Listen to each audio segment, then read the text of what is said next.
Hello students, in our previous class of modern India, we studied about the topics how do the historians choose dates and what is colonialism. But today we are going to study the topic sources of information. So let's find out what sources historians use in writing about the last 250 years of Indian history. First one is administrative records. Administrative records were important sources of information. The spread of education inspired many people to write, and this created a rich treasure of documents. With the invention of the printing press, there was great growth in the production of books, magazines, newspapers, and journals. Here I would like to tell you the first book of the world. It was Latin Bible, and it was written by Gutenberg, and Gutenberg was the first man who invented the printing press, first of all in the world. And second source of history is literary sources. Literary sources include individual writings as well as government records of the British administration. The British believed that the act of writing was very important.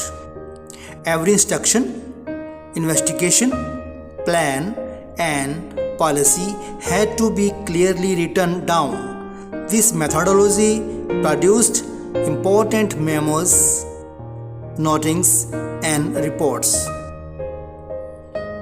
Moreover, the Britishers also felt the need of preserving important documents and letters because they knew the importance of this. The village tehsildar's office, the collectorate, the commissioner's office, and law courts all had their record rooms. Museums and archives were also established to preserve important records. Next, newspapers. Newspapers are another important literary sources. They are very, very important as they capture the spirit of the time. And the newspapers carry news, cartoons, letters, editorials, and even advertisements. Many newspapers have kept their old editions in the form of microfilms in the archives. In the National Archives of India, built in the 1920s, it is in Delhi, you must know this. There are innumerable documents available for the period under study. There are actual proceedings of meetings of government officials, diaries of officials, letters, eyewitness accounts, and records of court proceedings. So you see in this picture, it's a National Archives, it's in Delhi. It has a vast space for preserving and protecting all these invaluable records and uses scientific methods for preservation. The National Museum in New Delhi, it's also a great source of information, has preserved many coins, paintings, weapons, jewelry, and other artifacts of the period. When New Delhi was built, the National Museum and the National Archives were both located close to the Viceregal Palace. This location reflects the importance of these institutions. See this in picture, National Museum, New Delhi. Next one is the Salarjung Museum in Hyderabad. This museum has a collection of over 43,000 art objects and 50,000 books and manuscripts. The collection includes Indian art, European art, and children's art, and a rare manuscript section. Again, you can see in the picture Salarjung Museum located at Hyderabad. Surveying and mapping. Surveying and mapping is also a best source of history. Besides literary sources, maps, photographs, paintings, and statutes means written law also constitute an important part of sources. Surveying became a common practice under the colonial administration. The country had to be properly known before it could be effectively administered. The Survey of India was set up, which made a detailed map of towns, villages, mountains, and coasts. The first Surveyor General of India was appointed in 1815. So the Britishers wanted to know that area where they are going to rule. So for that they choose surveying method.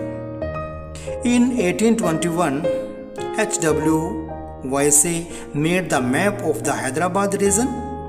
This was the first proper geographical map made in India.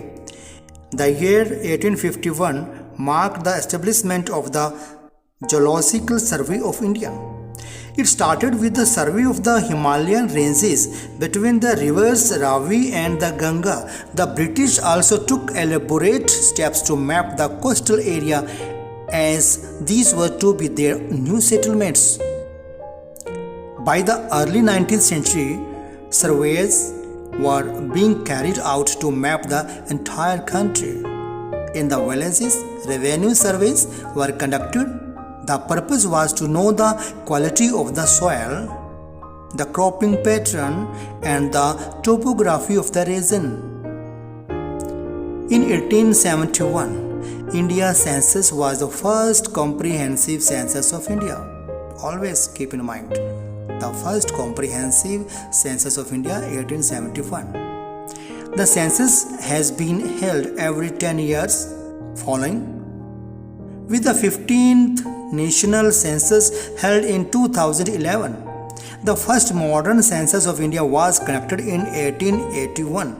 The census helped the preparing detailed records of people in all the provinces of India. Besides revenue surveys, many other surveys took place all over India. For example, botanical surveys, geological surveys, archaeological surveys, and forest surveys. Official records, the most important.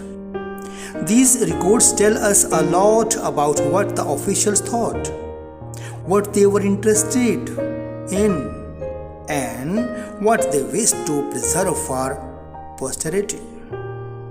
These records do not tell us what other people in the country felt or what lay behind their actions. There are other sources which we find in plenty. These are diaries of people, accounts of travelers, autobiographies, magazines, and journals.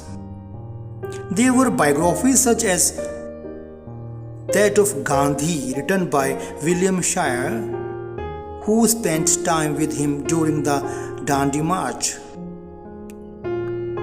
Sundari Devi was the first woman to write an autobiography. It was in Bengali.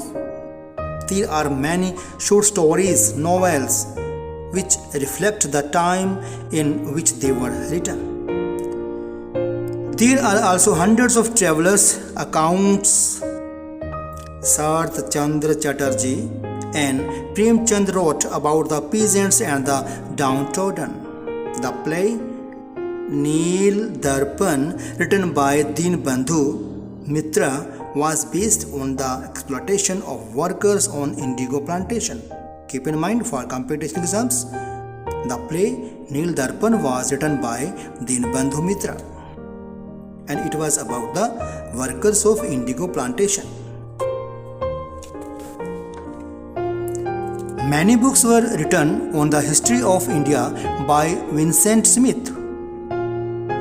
For the first time, books on the economic history of India were written in this period. Many newspapers were established in India, not only in English but also in Indian languages like Tamil, Gujarati, Bengali, Urdu, and Persian.